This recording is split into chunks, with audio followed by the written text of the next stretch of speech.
Association of Canada's three-part webinar series, LED 101, and this is session 3 of the webinar series. And we are very pleased to provide you with this members-only webinar today. Like I said, the webinar, it will be recorded and it will be made available later this week. A few housekeeping items to mention before we get started with today's webinar. All attendees will stay on mute for the duration of the webinar until we open up for Q&A. And when we do open up for Q&A, you can use the question section of your GoToWebinar dashboard to pose questions, and you can also pose them throughout the webinar too. We will be monitoring this, and we will open up, like I said, for Q&A. So I'd like to introduce our presenter, Pierre Carreau, Senior Account Manager for Tridonic-Signage. Pierre brings over 25 years of experience from the sign industry. Ranging from neon tube manufacturing to production management, he speaks sign language fluently. Pierre? Thank you, Lane. Well, hi everyone. This third session, which is the last one, will be much quicker than the other one, as we ending up with the electrical side of the power supply. So it's a bit tricky. Those new, you probably heard about constant current, constant voltage. So we're going to review all this. It's a highly complicated matter, but we try to do it simple. Otherwise, of course, any questions, please do not be worried to ask any question for those that session. So we're going to start up, like I said, if you can work out, for the power supplies. Power supplies are LED has two main way to work. One is from constant voltage, and the other one is constant current. Constant voltage is the most applied for signage, as you have lots of LEDs controlled by one single power supply. It doesn't need any animation or dimming, so this is why it is more, it's a simpler way to build modules, as you don't have any other components than the LED itself. Sometimes you will have some resistance, but most of it, constant voltage is much easier to build. Especially for our application, which is channel letters or light boxes on a single string. Constant current will be more applicable for the architectural lighting. When you have, let's say, shopping malls, all the offices are light up with a system or the protocol will need to dim that room at a certain level, the other room at a different level, and program like the DMX 512, though, is a protocol that will work and will need constant current. Class 1 and Class 2, those are very highly neglected issue here in Canada, especially also in the States. As you know, power supply for sign application are limited to 5 amps, which is 60 watt output, and this is why we all have power supply with 60 watt, because the 5 amps is the maximum output that you can have, the nominal voltage. Dimming, we're going to talk about wiring, and of course the environment, which is the power supply will work in. So let's talk about here the constant voltage. Constant voltage, DC, which is direct current, is provided independently of the load. Typically, which is the 12 or 24 volt, but the 95% of our LEDs and power supply worked under 12. So the LED modules will incorporate a current regulator. That means that if whatever the string that you have, you will always have the same voltage. It's the current that may drop at the end. So this is why sometimes people are saying, yeah, but if we have using constant voltage, the disadvantage of that is the last LED on the string will be not as bright as the first one. It is true on paper, mathematically for sure, but on the application on the field, you won't face very much difference. And the modules are connected in parallel. So you can see the diagram here. All the positive together, all the negative together, which is quite simple.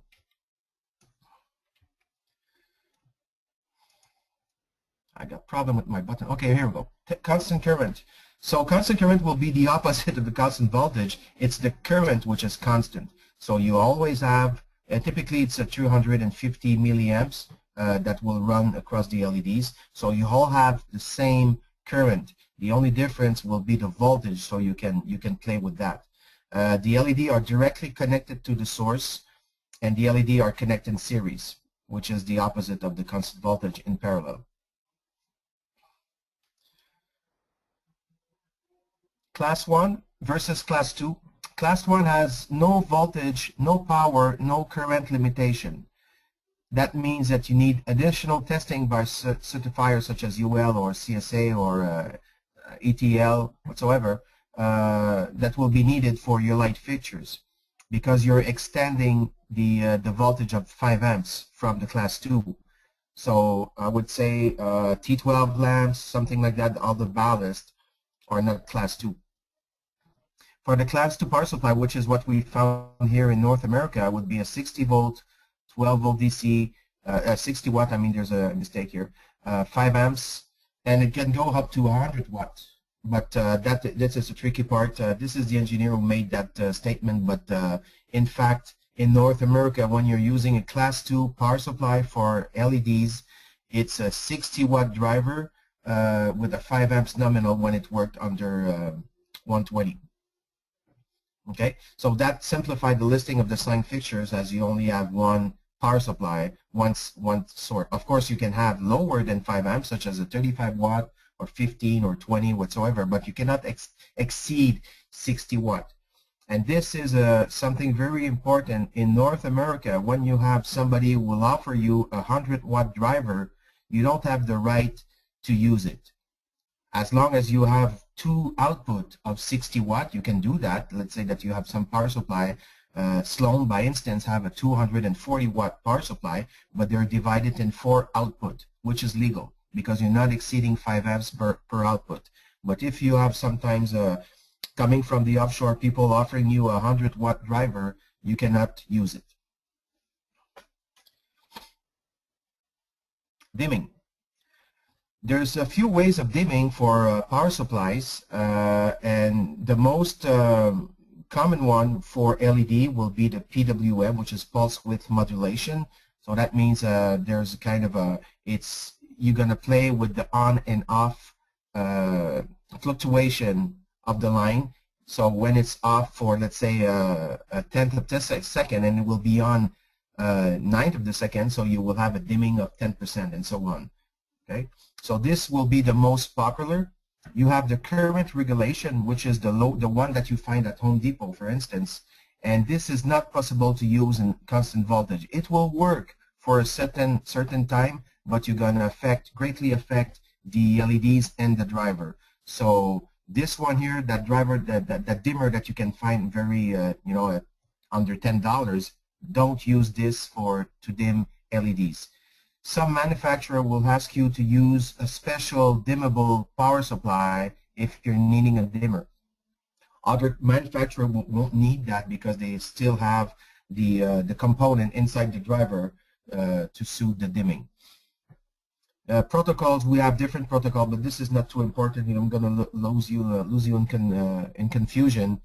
You got the analog, the DALI, the ALI, the line voltage, phase control, and many more. But which we'll try to avoid that. In most application in North America, you will need a PWM, which is the first one here, the pulse width modulation. A dimmer will cost around $100. It's much more expensive, but this is the only way to dim properly your LEDs.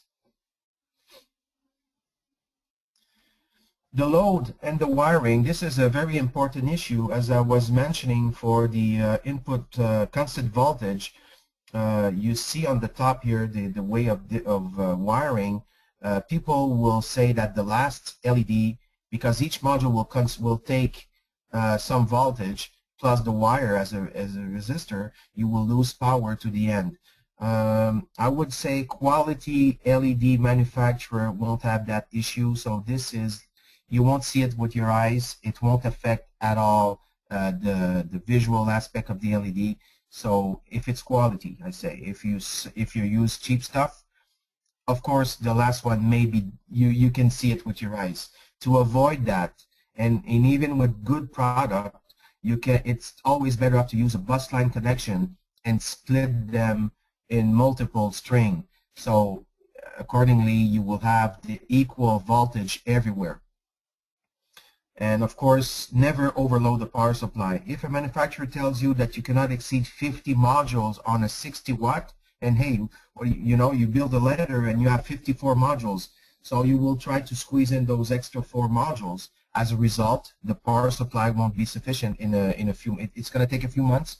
Depends. It may work, but I would say 90% of the time you will have a failure in the first year, especially if with the heat factor for the power supply, because that will diminish the quality and rendement of the driver itself. If we talk about the environment, signs are often installed in harsh environment. Of course, here in North America, especially in Canada, we have the weather, we have the cold weather, you know, we have snow, we have lots of humidity in winter. So that will, of course, affect the property of the power supply. So be sure to select the appropriate power supply regarding the indoor or outdoor application. We must agree that most application when you buy it, the availability of the power supply, most of them are IP66 or higher, which is damp location, which is fine as the code requests you to put them in an enclosure against the weather. So be cautious though. If you have a power supply with open, you have open sides on the side, you know, for ventilation, try to avoid that because this is not meant for our weather. Damp or dry location, this is something that you need to have written on the label of the power supply. Most of them have them. It's a requirement. For North America, you know, if you have IP20, for instance, which is only for indoor use, if you put that outside even if it's in a light box, it's going to be secured. The weather will damage the power supply. Have the correct temperature range. Most of the power supply will work minus 40 to plus 80, but this is, you know, on paper, of course. So try to have good ventilation. If you have multiple power supply in your signs, have them more than 1 inch, because this is a requirement as well, let's say by CSA or the electrical code. You need the spacing between each power supply. Don't squeeze them one next to the other in a box without vent, especially if it's inside. They're going to overheat, and you're going to have a problem with the performance. And of course, respect all rules and regulation. For US, it's going to be UL 48 and now 179, and for the Canadian Electrical Code, the CAC, it's the 122.22 rules. Quality, and this is very, very touchy, but one of the key elements in a reliable sign is the power supply. Ask anyone who do service calls for signs company, they will tell you 9 out of 10 service call on LED will be related to power supply, a bad power supply. It's most of the time it's those issue. Pricing is unfortunately dictating the choice of the material. You know, but for a few dollars less, some power supply can definitely affect the performance of your sign. I would recommend you to very, very be cautious about that. It's okay to save money to be competitive, but it won't be you won't be competitive if you need to go back and replace the power supply. This is really important, and that fact that 90%, I would be very conservative to say 90, because I would say more, but let's say it's already very big as a percentage for the failures for the power supply. Really, really important. When you have, and this is almost it already, but when you need to shop around for LEDs or for power supply, the important factors that you need to know, to understand, and I guess that with seminar you will be able to understand those features, so you will be able to answer to ask them, your manufacturer or your sales representative at your distributor. But this is some important questions you need to know prior to order some LEDs. How many lumens per modules or per foot? If you want to compare with a competitor and you don't want to use it, and if they say we have 50 lumens per modules, So of course, don't look after something that will be less than that. Otherwise, you won't have the same rendement. It won't be as bright. Customer will notice that if you do some tests, you know. So of course, you need to match the lumens. The lumens output is the brightness, which is very important if you have somebody to compete against. How many watts per modules? This is the aspect of the consumption. Less wattage on the modules, greater modules you can put on the power supply, so less expensive it is per foot. But you also need to think about the lumens, because the watt is also part of the lumens. If you have an LED of 1 watt, you can imagine that it's going to be pretty strong as a brightness. But if you're competing with 0.25 watts, you won't reach the same level of brightness. So that goes together. How many lumens per watt? This is miles per gallon. So at the end, your customer, that will be an added value, especially for a big program that is going to save energy. So you have more lumens with less energy. So this is a factor quite important, I would say, for program. Of course, you won't go with Joe French fries on the corner with that that lumens per watt thing. You know, you're going to just laugh at with the price that we pay per kilowatt in Canada. You know, it's not a very big issue. But on a program with large accounts, that may be a key to have it. The other important thing is how many modules per foot do I have?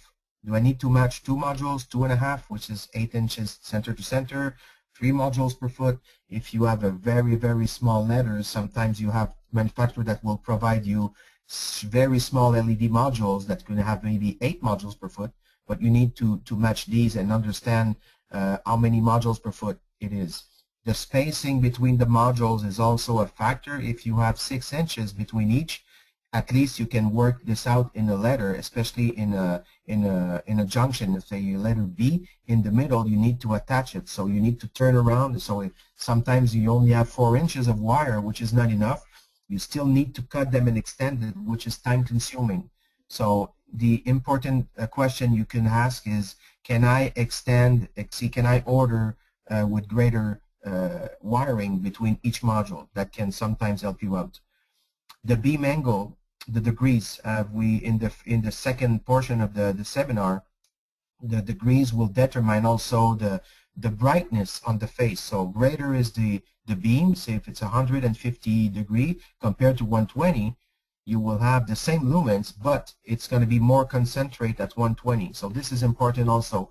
And this is also, this is more that questions to be prepared for, to go against someone, you know, or to compare. How many modules I can put on a 60 watt power supply?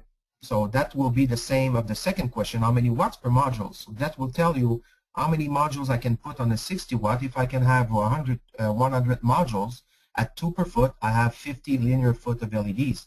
If your competitor will come and say, hey, my LED that I picked and I'm applying for is 120 modules, so I got 10 feet more on the power supply that I can put. So those are all questions, you know. Less power supply, of course, it takes less money to install because you have some electrical hookup to do the 120 to the power supply. So those are issues that are important.